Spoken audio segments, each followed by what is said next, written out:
Welcome. Attention, please. Welcome aboard. Welcome to the No Comfort Zone podcast. It's time to get out of your comfort zone and live on purpose. Broadcasting to the world from Rockford, Illinois. This is your wake-up call. Warning.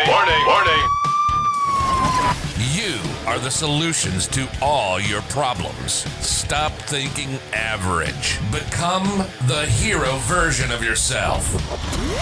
Every day, every time, without fail, no exceptions. It all matters. You've entered the No Comfort Zone. It's time for a reality check. So it's my junior year of high school. I know I'm going way back. I'm going way back in time. Junior year in high school, and I remember sitting in the auditorium, and the United States Marine Corps was giving a presentation on the benefits of signing up and serving your country in the United States Marine Corps. So a junior, half asleep, all the time, just tons of energy at night when it didn't matter. Hyperactive is what I was called. A ball or burst of energy, but when it came to school, man, I just could not keep my eyes open. Bored to death. It was terrible. I was just, I'd come home from school and I'd be asleep. Wasn't going anywhere in my life. My dad was really unhappy with my choices, the friends I was hanging out with. And I remember sitting in the auditorium, and there was three guys. And the three guys next to me were listening. These guys had their lives set. They're very smart. I know who they are. They were great, good guys and all that good stuff. Hang out with them on the weekends every now and again. What was super cool, though, with these guys is they knew where they were going in their life. They knew what direction they were going. They knew what colleges at junior year they were going to. I was an A student, I think, or a B student, A and B student for the first 2 years of high school when I went to a boarding school that my brother went to, and I was there for 2 years, but I got homesick.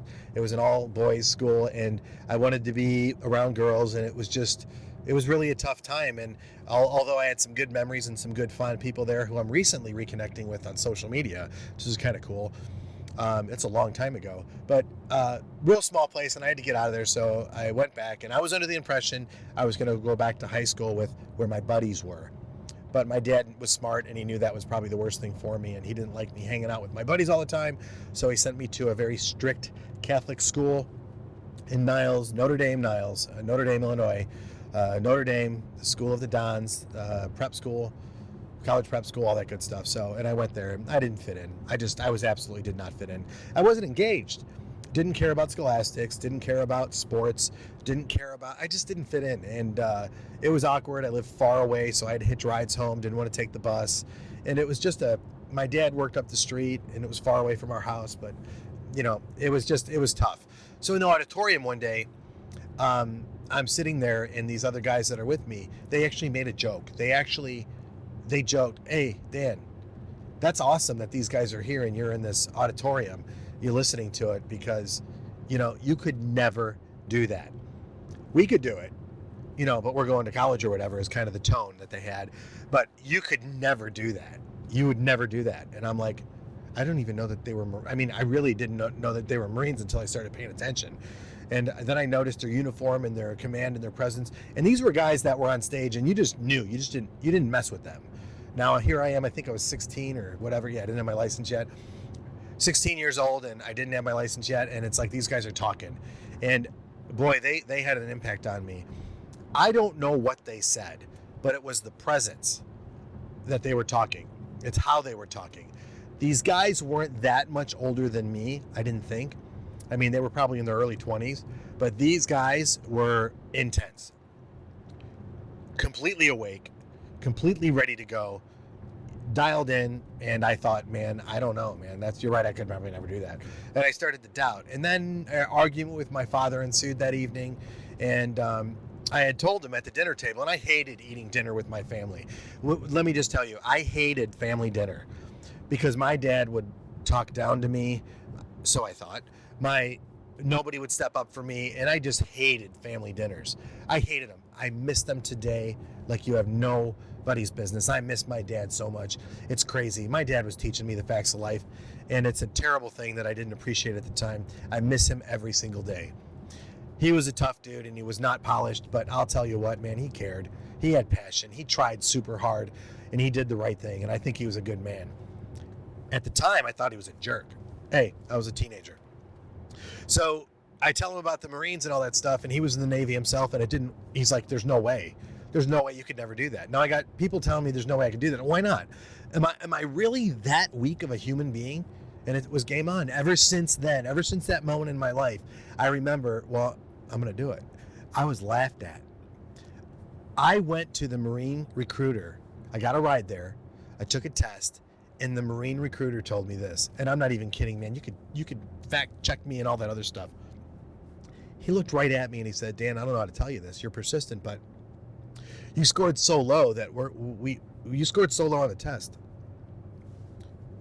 We can't let you in. Wait, what are you saying? Dan, you scored so low, you can't come in. Can I retake the test? Dan, the test is basically saying, listen, man, you're too stupid to be a Marine. Wow. That just, bam. I don't know what he really said, but that's all I heard. Later in my life, somebody else called me too effing stupid to do something, and I did the same thing, man. I went nuts, and they really said that, though. So I don't know what was said. I don't know what these guys said to me. I don't know, but it turned a switch in my life, and it was like game on. I can do this. I know I can do this. So with a lot of persuasion and a lot of persistence, I turned 17, and I ended up getting my father to meet me at the recruiting station, and my dad said, no, I'm not going to sign for you. Because back then you had to be 18, I guess, or whatever. I don't know what the deal is now, but back then he had to sign up for me, and I had to convince my dad, and it was the first sales pitch I ever gave that made any difference. Whether you want me to be a Marine or not, eventually that's the direction I'm going to go in my life, whether you sign the paperwork now or you don't. And I think for the first time in his life, my dad had respect and pride for me as a young man. Get choked up.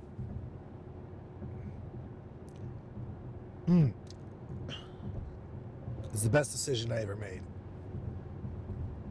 I woke up. I made a commitment to go do something. My dad threw me a party at the church. He made I don't know what you call it, an impact printer sign. Congratulations, third generation of people going in the service. Dad was proud of me.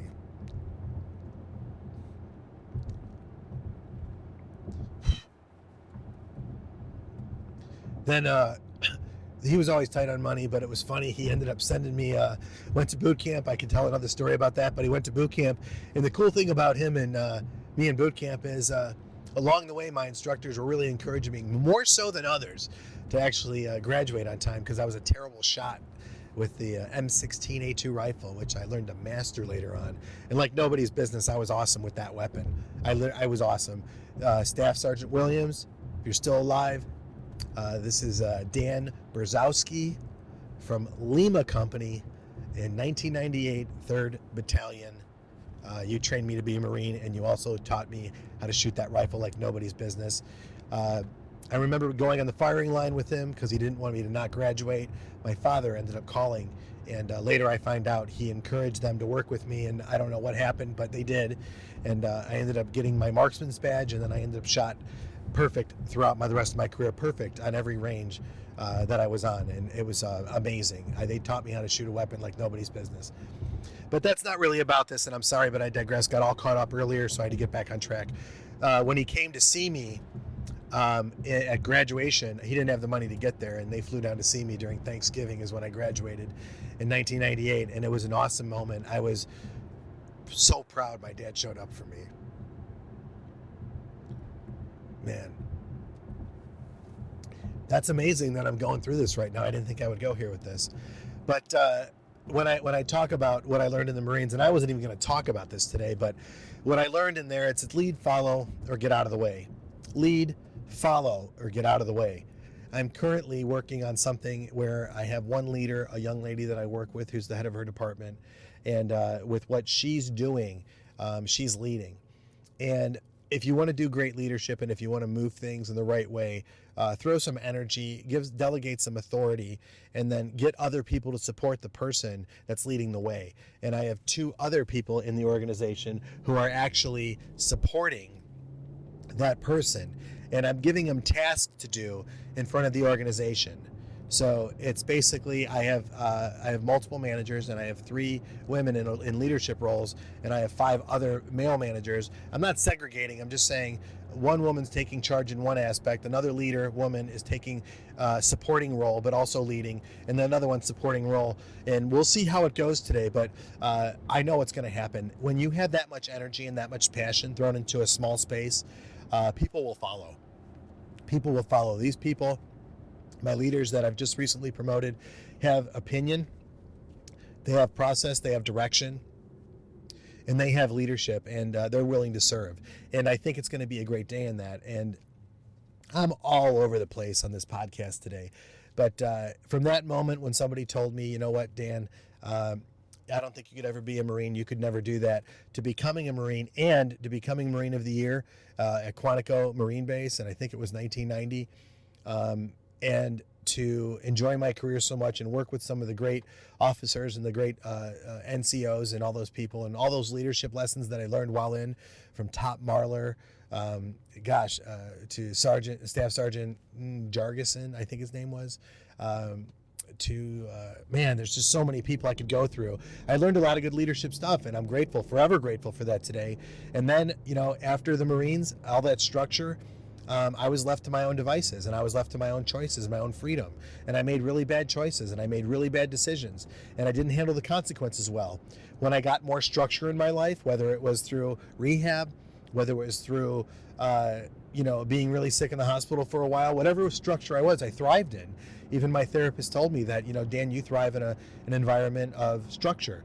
That's why I'm such a process guy now. Process works for me and it works for everybody else. People need direction and discipline with all the distractions are going.